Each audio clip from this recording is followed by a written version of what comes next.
Vikings شمال کے وہ وحشی جنگجو جنہوں نے تاریخ کو اپنی تلوار کی نوک سے لکھا۔ ان میں ڈر تھا نہ رحم، وہ لڑتے نہیں تھے بلکہ کسی طوفان کی طرح چڑھتے چلے جاتے تھے۔ موت کو ایمان سمجھنے والے یہ ناقابل شکست لوگ جہاں سے بھی گزرے بس آگ، خون اور چیخوں کے نشان چھوڑ گئے۔ مردوں کو قتل کر دیتے، عورتوں کو قیدی بنا لیتے اور شہروں کو آگ لگا دیتے۔ لیکن جب یہی ناقابل شکست لوگ بندگان خدا سے ٹکرائے تو ان کا جو حال ہوا اسے جان کر آپ کو اپنے مسلمان ہونے پر فخر محسوس ہوگا کہ جب مسلمان اپنی پیک پر تھے تو وہ کسی بھی طوفان کا رخ موڑ دینے کی صلاحیت رکھتے تھے۔ اگر آپ وائکنگز اور خلیفہ وقت سلطان عبد الرحمن کے درمیان ہونے والی جنگ کا احوال جاننا چاہتے ہیں تو اس ویڈیو کو اینڈ تک ضرور دیکھیں تاکہ آپ کو پتہ چل سکے کہ جن لوگوں کو ویب سیریز میں اتنا گلوریفائی کیا جاتا ہے وہ مسلمانوں کے ہاتھوں ایسا پٹے کہ واپسی کا راستہ ہی بھول گئے اور سلطان نے ان کو حلوائی بننے پر مجبور کر دیا۔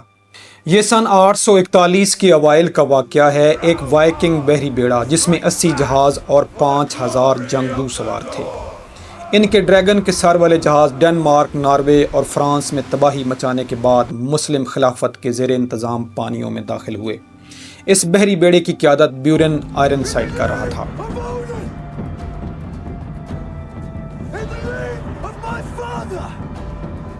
یہ جنگجو کلہاڑیوں، تلواروں، تیر کمانوں اور گول ڈھالوں سے لیس تھے۔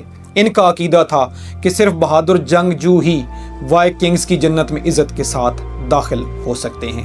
اسی وجہ سے وہ لڑ کر مر جانے کو قابل فخر سمجھتے تھے۔ سب سے پہلے انہوں نے شمالی اسپین کے عیسائی بادشاہ استوریاس کی سلطنت کو لوٹنا شروع کیا،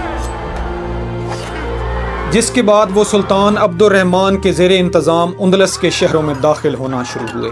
یہ حملہ ساحلی شہر کادیس سے شروع ہوا اور جب وہ لزبن کے پانیوں میں داخل ہوئے تو ان کا پہلی بار سامنا مسلمانوں کے ساتھ ہوا۔ یہ مسلمان سلطنت کی پیٹرولنگ بوٹس تھیں جن پر تقریباً 500 افراد سوار تھے۔ وائکنگ سمندر کے بادشاہ تھے۔ انہوں نے ان پیٹرولنگ بوٹس کو سنبھلنے سے پہلے ہی قابو کر لیا۔ وائکنگز رسوں کی مدد سے ان کشتیوں پر اچانک کود پڑے اور ان میں سوار تمام مسلمانوں کو کلہاڑیوں کے ساتھ چیر ڈالا۔ مسلمان کشتیوں میں لاشوں کے ڈھیر لگا دیے اور تمام سپاہیوں کو موت کے گھاٹ اتار دینے کے بعد ان کشتیوں کو اپنی بحری بیڑے میں شامل کر لیا۔ اس کے بعد وہ سدونیا نام کے ایک ساحلی شہر پر حملہ آور ہوئے اور وہاں پر اناج کے گوداموں کو لوٹ لیا، مویشیوں کو قابو کر لیا، عورتوں اور بچوں کو قیدی بنا کر شہر کو آگ لگا دی۔ یہ ایک قیامت خیز منظر تھا۔ ہر طرف آگ ہی آگ تھی، ہر طرف تباہی ہی تباہی تھی۔ سدونیا کے لٹ جانے کی خبر جب شہر اقتدار یعنی کہ کرتبہ تک پہنچی تو لوگوں میں خوف و ہراس پھیل گیا۔ لوگ اپنا سامان اٹھا کر ہجرت کرنے لگے۔ مقامی عیسائی بادشاہ اس صورتحال کو دیکھ کر بغلے بجانے لگے۔ ان کو پتہ چل گیا کہ اب مسلمان ایک بڑی طاقت کے گھیرے میں آ چکے ہیں۔ اب موت ان کا مقدر بن چکی ہے۔ اب موت کے سوداگر ان کے سروں پر آن پہنچے ہیں۔ اب مسلم خلافت کے دن گنے جا چکے ہیں۔ سلطان کی بحریہ کمزور تھی۔ زمینی فوج مختلف شہروں اور چھاونیوں میں بٹی ہوئی تھی جسے اتنی جلدی اکٹھا کرنا آسان نہ تھا۔ مسلمان سمندروں سے غافل تھے اور اپنی توجہ زمینی راستوں کو محفوظ کرنے پر مرکوز کیے ہوئے تھے۔ لیکن یہ شیطان سمندر کے راستے سے آئے اور آندھی کی رفتار سے شہروں اور قصبوں کو لوٹ رہے تھے اور وہ کسی بھی وقت شہر اقتدار یعنی کرتبہ پر وارد ہو سکتے تھے۔ چنانچہ سلطان نے تیز رفتار عربی گھوڑے مختلف شہروں اور چھاونیوں کی طرف دوڑا دیے۔ چھوٹی چھوٹی عیسائی ریاستیں جو مسلمانوں کی اتحادی یا باج گزار تھیں، جب انہوں نے وائکنگز کا نام سنا تو وہ مدد دینے سے صاف مکر گئے کہ مسلمان خود ہی ان شیطانوں کا مقابلہ کریں۔ زیادہ تر تو اس آس پر تھے کہ اب مسلمانوں کے دن گنے جا چکے ہیں، اب ان سے نجات کا وقت آن پہنچا ہے۔ جب وائکنگز ساحلی شہروں کو لوٹ چکے تو وہ خشکی کے اندر موجود شہروں کی طرف متوجہ ہوئے۔ انہوں نے دریائے گواڈال کوئیور میں اپنے ڈریگن کے سر والی کشتیاں ڈال دی۔ ان کی نظر سمندر سے 50 میل دور مسلمانوں کے معاشی مرکز سویل پر تھی۔ یہ شہر سمندر سے 80 کلومیٹر دور تھا، لیکن یہ شیطان جہاں پر بھی آن پہنچے ان کے جہازوں کے نچلے حصے دریا کے ریتلے کناروں کو چھو رہے تھے، مگر وہ رکنے والے کہاں تھے۔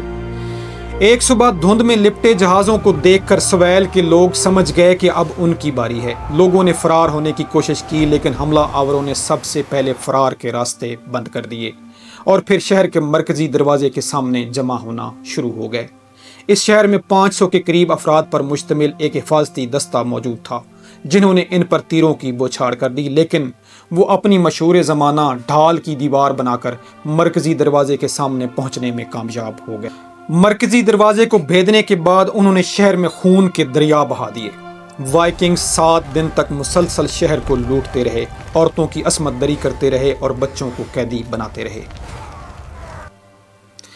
انہوں نے شہروں میں موجود سب کچھ لوٹ لیا، مسجدوں اور عبادت خانوں کے قالین تک اٹھا لیے اور دریا کے کنارے ایک بیس کیمپ قائم کیا، جہاں پر وہ سونا، چاندی اور اناج اور سامان وغیرہ کے ڈھیر لگاتے چلے گئے۔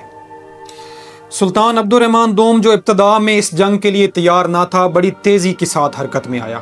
کرتبہ میں موجود اپنی فوج کو منظم کیا، جو کہ 7 سے 10 ہزار افراد پر مشتمل تھی۔ ان میں بڑی تعداد عربی اور بربر جنگجوؤں پر مشتمل تھی، جن کی طاقت گھوڑ سواری اور تیر اندازی تھی۔ سلطان نے عیسیٰ بن شہید جیسے بھروسہ مند جنرل کو اس فوج کا سپہ سالار منتخب کیا اور فوج سویل کی طرف روانہ کر دی۔ وائکنگز دریا کے کنارے اپنے بیس کیمپ میں موجود تھے۔ ان کے ساتھ ایک کھلا میدان تھا۔ وہ سمندری لڑائی اور چھاپہ مار کارروائیوں کے ماہر تھے۔ اچانک حملہ ان کی اصل طاقت تھی۔ دوسری جانب مسلمان کھلی جنگ کے ماہر تھے، چنانچہ وائکنگز نے اپنی طاقت کے گھمنڈ میں آ کر غیر منظم انداز میں مسلمانوں پر حملہ کر دیا۔ دوسری جانب مسلمان پوری جنگی حکمت عملی کے ساتھ میدان میں اترے تھے۔ سب سے آگے گھوڑ سواروں کی قطار تھی اور ان کے پیچھے تیر اندازوں کا ایک دستہ تھا۔ وائکنگز اس خفیہ حکمت عملی سے واقف نہ تھے، چنانچہ وہ جیسے ہی گھوڑ سواروں کی قطار کی طرف بڑھے، تیر اندازوں نے ان پر تیروں کی بوچھاڑ کر دی۔ اس پہلے ہی حملے میں بے شمار وائکنگز مارے گئے۔ پھر انہوں نے تیروں سے بچنے کے لیے اپنی مشہور زمانہ ڈھالوں کی دیوار بنانے کی کوشش کی، جسے مسلمان گھوڑ سواروں نے روند ڈالا۔ باقی کے بچے کچے موت کے سوداگر، جو موت کو دیوتا مانتے تھے، بھاگ نکلے اور جہازوں پر سوار ہونے کی کوشش کرنے لگے۔ یہاں پر مسلمانوں نے یونانی آگ کا استعمال کیا، جو ایک طرح کا آتش گیر مادہ تھا۔ اس نے جہازوں کو جلا کر خاکستر کر دیا۔ 80 میں سے صرف 30 جہاز فرار ہونے میں کامیاب ہوئے۔